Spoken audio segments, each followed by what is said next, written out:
Assalamualaikum warahmatullahi wabarakatuh.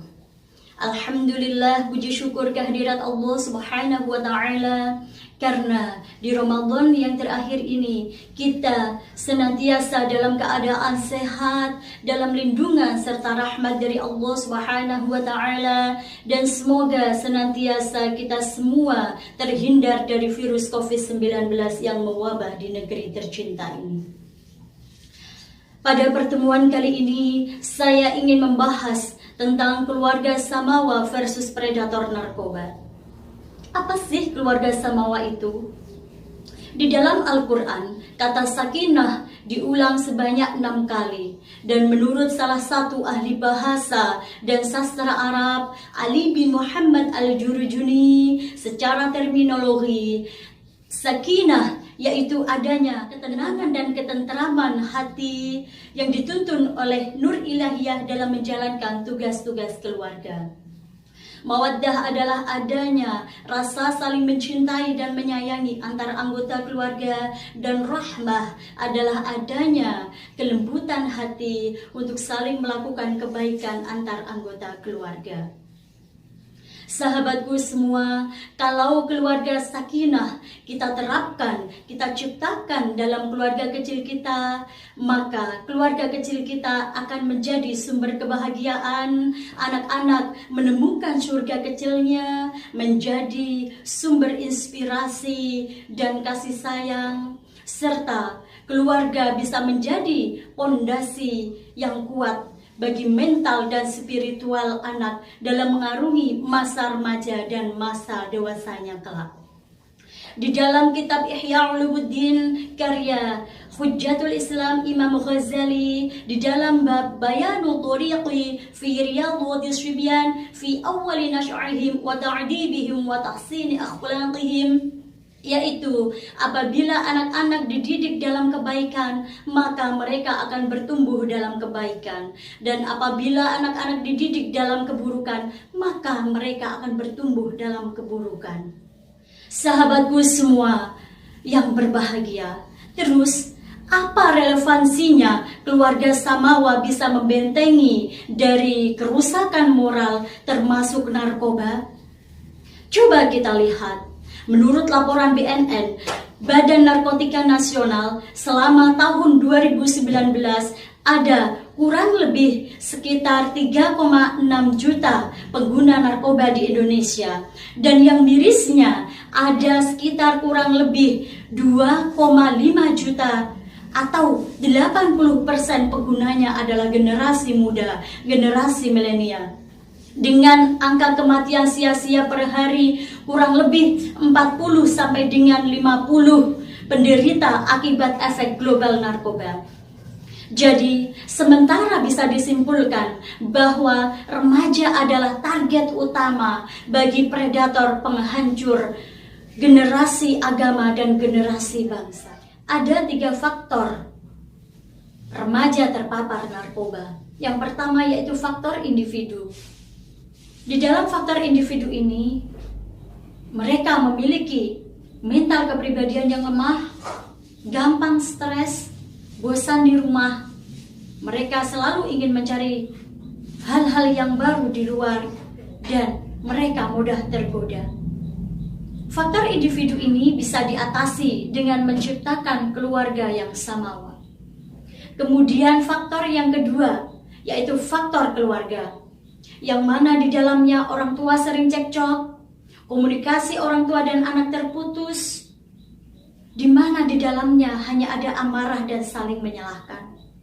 Dan faktor kedua ini pun hanya bisa diatasi dengan menciptakan keluarga yang samawa. Yang ketiga yaitu faktor lingkungan.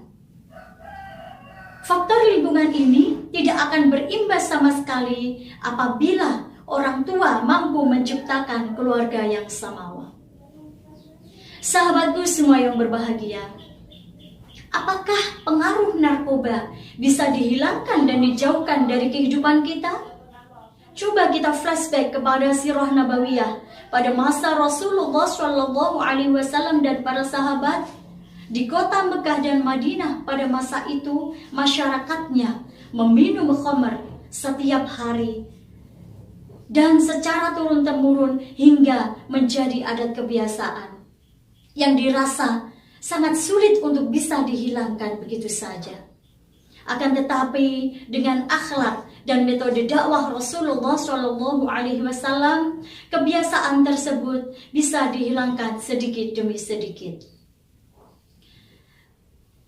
Dalam hal ini, khamar diidentikan dengan narkoba, yaitu dua-duanya memiliki fungsi yang sama, yaitu memabukkan dan bisa menghilangkan kesadaran sehingga menimbulkan kriminalitas bagi orang. Sabda Rasulullah SAW,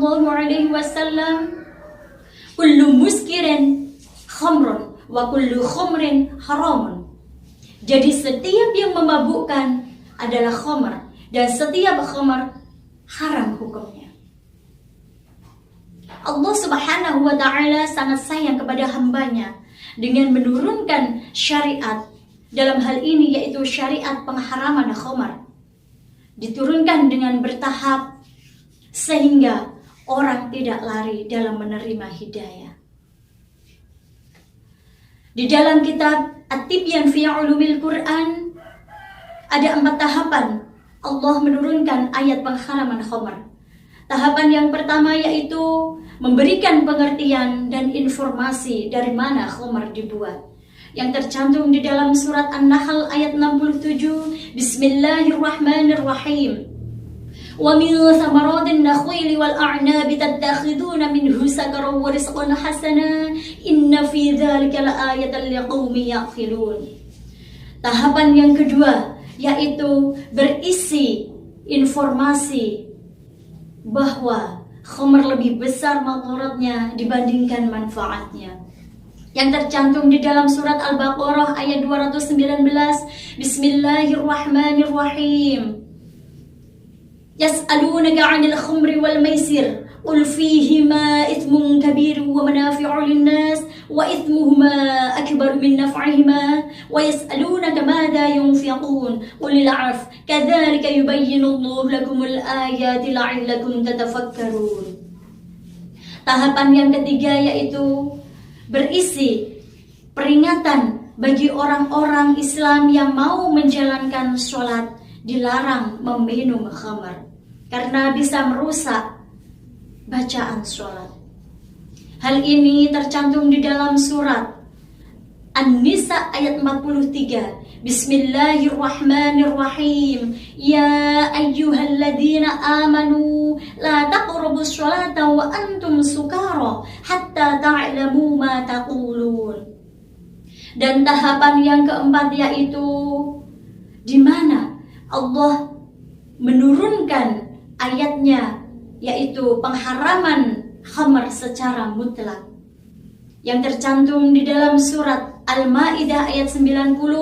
Bismillahirrahmanirrahim. Ya ayyuhalladzina amanu innamal khamru wal maisiru wal anshabu wal azlamu rijsum min amali syaitan fajtanibuhu la'allakum tuflihun. Shadaqallahul azim. Sahabatku semua yang berbahagia, marilah kita menerapkan dakwah dengan kasih sayang dan memperbaiki, bukan malah membuat orang lari. Jadi, kita sebagai orang tua wajib memahami dan memberikan informasi, pengertian menyeluruh tentang bahaya pemakaian narkoba pada seluruh anggota keluarga. Terutama anak-anak harus paham bahaya dan penggunaan narkoba akan bisa menghancurkan masa depannya dan akan meruntuhkan keharmonisan keluarga.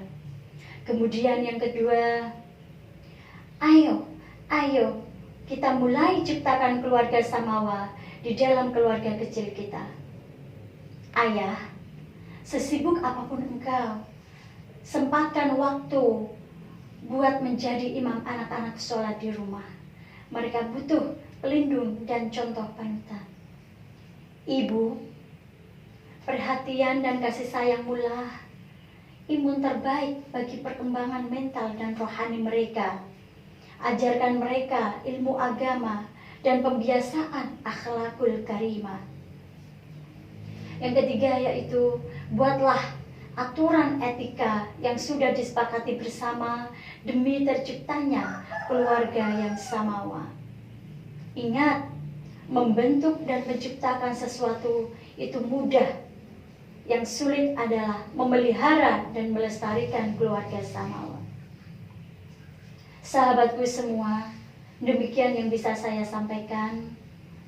Silahkan tulis kritik dan saran yang membangun untuk kami. Apabila ada salah, mohon maaf yang sebesar-besarnya. Akhirul kalam, usyikum wa nafsi bitaqwallah. See you. Wassalamualaikum warahmatullahi wabarakatuh.